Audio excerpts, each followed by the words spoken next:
Amis du poil, bonjour, bonsoir, je m'appelle Atlif et je suis super content de vous retrouver pour une nouvelle vidéo sur ma chaîne de tuto peinture Paint for Fun. On s'est pas vu depuis quelques temps, et bah oui, c'est l'été, on croit qu'on va avoir du temps, qu'on va pouvoir passer plein de temps à faire de la peinture, etc. Et en fait, on enchaîne les guinguettes, les barbecues, il fait trop chaud, on peut pas peindre, bref. On se retrouve pour la peinture de ma Spearhead Nurgle, et là on retrouve les figurines de porte-peste que j'avais sous-couché préparées pour ce tuto, à savoir Gressir, brossé en Wraithbone, donc il n'y avait pas eu d'ancrage à ce niveau-là.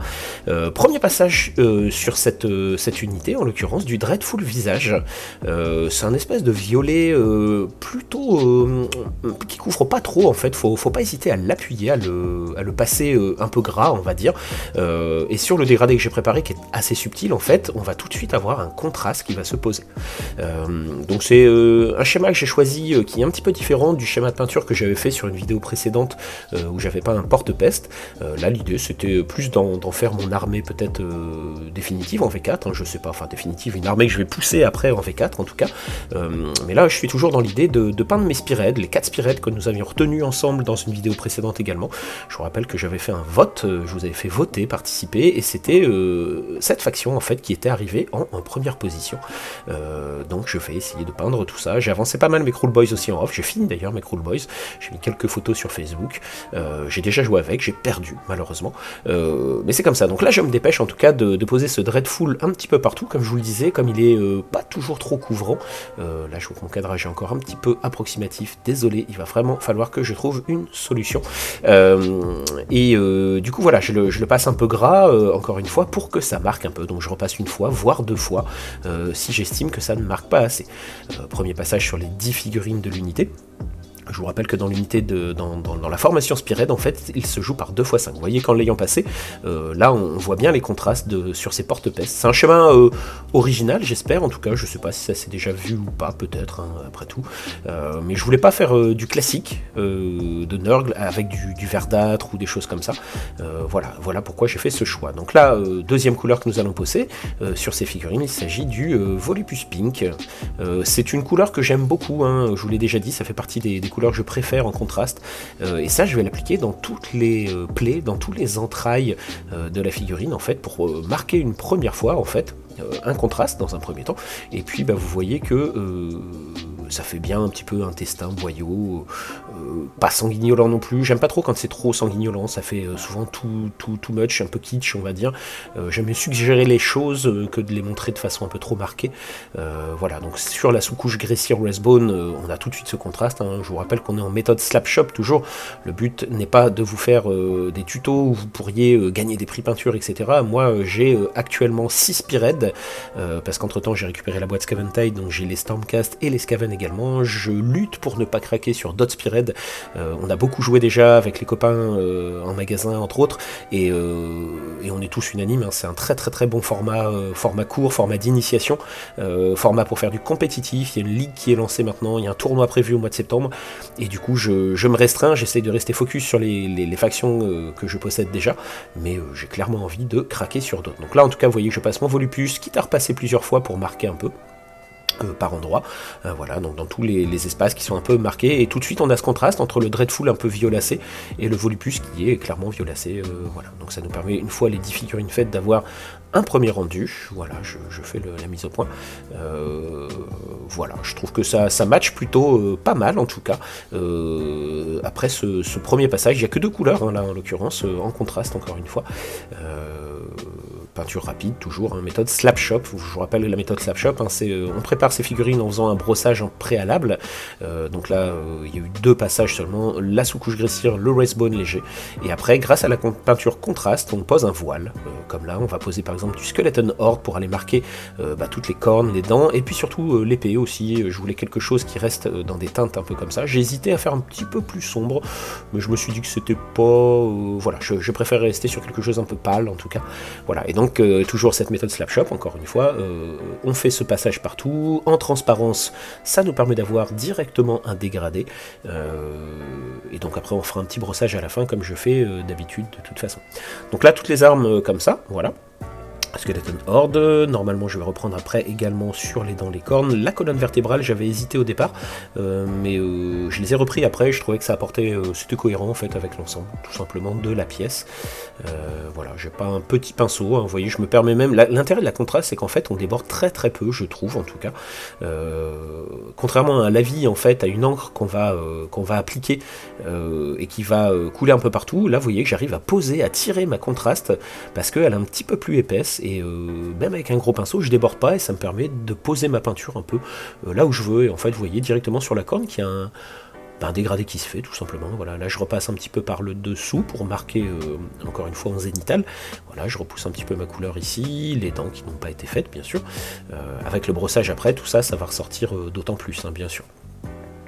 Voilà, jusque là, voilà. Et voilà pourquoi je travaille à la contraste, hein, aussi.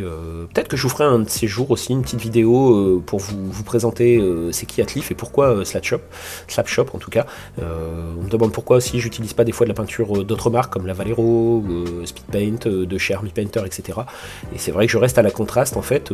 Je suis pas marié avec Games Workshop, hein, loin de là. Ils ont des pots qui sont vraiment pas terribles, ces espèces de grands pots qu'on renverse en permanence, les capuchons qui tiennent pas bien. Mais en fait, moi je reste sur ces pots là parce que ça me permet de piocher directement avec mon pinceau dans le pot.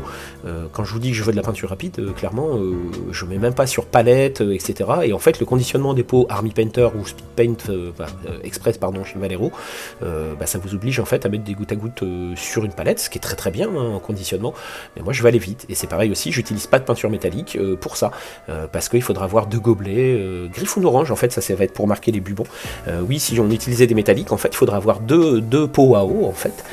Là je vais après éclaircir en fluo, vous allez voir, pour pas mélanger les paillettes. Donc c'est pour ça aussi que je reste sur des teintes non métalliques métal, et je trouve qu'à la contraste on arrive à faire des choses assez crédibles, c'est cohérent avec l'ensemble aussi. Donc le Griffon orange, je vais le passer sur tous les bubons en essayant encore une fois d'être précis et de pas déborder.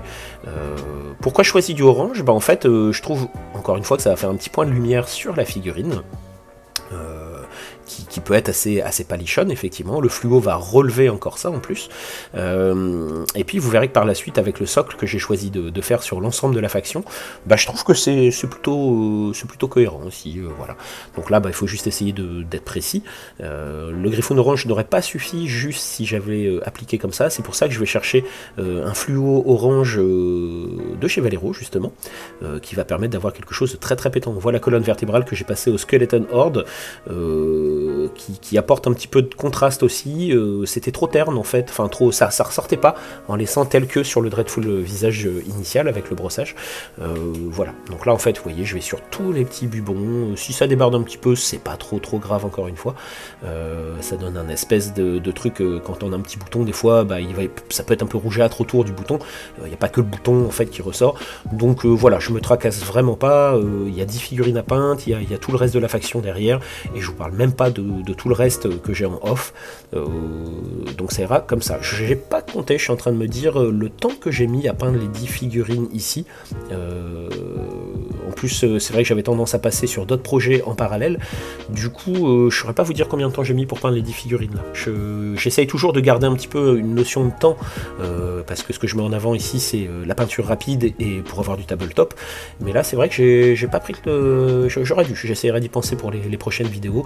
Ça peut être intéressant d'avoir une notion temps passé, rendu final, savoir si c'est pertinent comme méthode ou non. Voilà, donc là on va changer, on va aller chercher une autre couleur, vous voyez où j'en suis, l'orange fluo qui a été passé, et donc là je vais chercher du Croxiger Scale, qui est une couleur que j'aime beaucoup aussi, et puis le bord du socle en Baden Black, mais ça je crois pas que je l'ai filmé parce que ça n'a pas grand intérêt, et donc ouais, j'aime beaucoup le Croxiger Scale qui est un espèce de turquoise bleu vert foncé, et je trouve que par rapport au choix de couleurs que j'ai fait là, et notamment avec le orange, c'est pour ça que j'ai choisi de faire les bubos en orange, on est cohérent. Je trouve que la palette est assez respectée. J'aurais pu faire du marron ou des choses comme ça, mais je trouve que c'était pas naturel en fait. Pour moi les démons, qui vivent dans le warp, c'est pas des créatures qu'on croise habituellement, en tout cas sur des champs de bataille classiques avec de la terre, de l'herbe, etc. Voilà, donc mon choix c'est porté sur ça, et je vais le retravailler un petit peu par la suite, comme vous verrez dans la vidéo, mais voilà, ça donne une ambiance, on va dire, un petit peu fantastique, les démons dans le warp, et puis je trouve que c'est cohérent, et ça met en valeur en fait la figurine qui est dessus. Je vous rappelle, hein, toujours, le socle, il est indispensable dans la peinture de vos figurines, il doit mettre en valeur la figurine en elle-même, par contre il doit se faire oublier, il ne faut pas qu'on focus plus sur le socle que sur la figurine, la couleur et la texture doivent mettre en valeur la figurine, donc bien réfléchir à ça. Là je déborde un petit peu, là j'essaie d'enlever, alors avec mon pinceau que je trempe dans l'eau, tout simplement. Quand vous débordez à la contraste, c'est ça qui est intéressant, c'est que vous pouvez tout simplement la reprendre avec de l'eau, voilà. Donc j'avais fait un premier passage d'Abaddon Black autour, et j'ai toujours 2 passages à faire en fait, mais j'aime bien faire mon socle avant, ça me permet d'avoir un rendu et bien me rendre compte en tout cas de ce que je veux faire. Des fois je me rends compte par exemple que finalement ça ne matche pas comme je le voulais, je vais reprendre mes socles. Voilà, donc là même si les socles ne sont pas propres complètement, tout de suite je me projette mieux sur la lecture de la figurine au final. Donc là j'ai travaillé un petit peu en off, j'avais pas filmé, je crois que c'est parce qu'il faisait très chaud, c'était la période où il faisait très chaud, donc j'avais avancé mais vraiment au coup par coup, quelques minutes, donc il n'y avait pas de séquence très intéressante.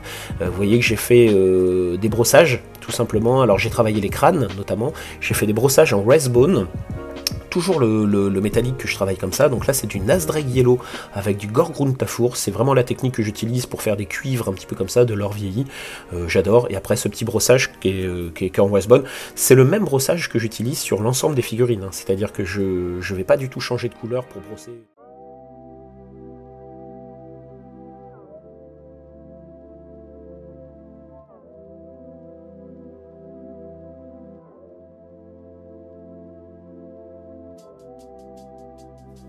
Et du coup ça permet, voilà, là je vous remontre, donc un petit brossage de Wraithbone pour apporter un petit peu de lumière, et puis de l'encre Magos Purple comme je disais. Voilà, ça donne une deuxième teinte, une seconde teinte, je trouve que c'est pas plus mal aussi, encore une fois c'est cohérent avec la figurine. Maintenant on s'arrêtera pas là non plus pour le socle, on ira un petit peu plus loin. J'ai repris aussi du vert fluo, vous voyez sur les petits Nurgling, voilà. Et donc là, phase finale, je rajoute des petites touffes, je reste sur quelque chose d'un petit peu rosâtre, un petit peu fantastique, warp, hein, comme je vous ai expliqué tout à l'heure, mais je trouve que vous voyez que ça match pas mal le choix des couleurs, vous me direz dans les commentaires, hein, je compte sur vous bien sûr. Voilà, une unité de porte-pèse que j'espère en tout cas originale. L'ensemble de la faction sera peinte sur ces teintes-là, que ce soit les Putrid Blight King ou les grosses mouches également par la suite. Le socle noir a été redessiné un petit peu mieux là en fait, vous voyez, et j'ai repris aussi la gueule de la créature.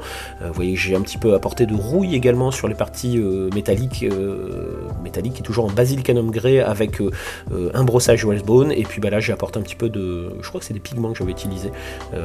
Ici je vous montrerai comment j'applique mes pigments dans une prochaine vidéo d'ailleurs.